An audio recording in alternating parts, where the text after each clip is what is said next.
Un printemps rouge et noir, tout d'abord parce que le printemps, c'est historiquement la saison des révoltes, la saison de la résistance. On peut penser au printemps des peuples en 1848 en Europe, on peut penser au printemps de Prague en 1968, et on pense évidemment au printemps québécois, au printemps érable, comme il est souvent appelé. Maintenant, un printemps rouge et noir, pour différentes raisons. Tout d'abord, évidemment, le carré rouge, qui était omniprésent, ça va de soi.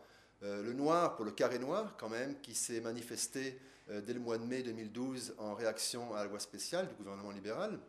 Et puis ensuite, le rouge et le noir, un peu comme une référence indirecte aux pratiques libertaires du mouvement. Le mouvement n'était pas un mouvement anarchiste, mais il y avait une influence libertaire quand même dans les pratiques de la démocratie directe, dans la conception du pouvoir et aussi dans l'esprit subversif qui animait quand même une bonne frange de la mobilisation et qui faisait partie des choses qui ont caractérisé ces mois de mobilisation et qui en ont fait un moment exceptionnel et un moment particulier dans l'histoire du Québec.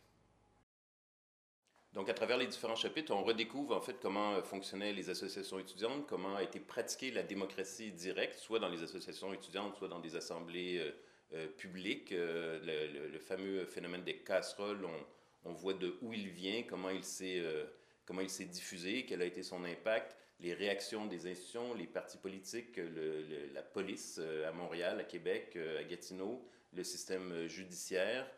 Aussi les différentes formes d'expression en fait de la lutte, évidemment les manifestations, les formes d'action, les perturbations économiques, mais aussi tout ce qui a été le caractère, disons, festif ou artistique et littéraire, la poésie, les œuvres d'art dans la rue ou ailleurs, et puis la lutte aussi diffusée qui prenait forme aussi dans les médias sociaux, donc à la fois les opposants au mouvement et les partisans du mouvement qui débattaient dans les mouvements sociaux. Donc tout ça, ça fait des regards croisés, en fait, des analyses croisées, à la fois sympathiques et critiques du printemps érable.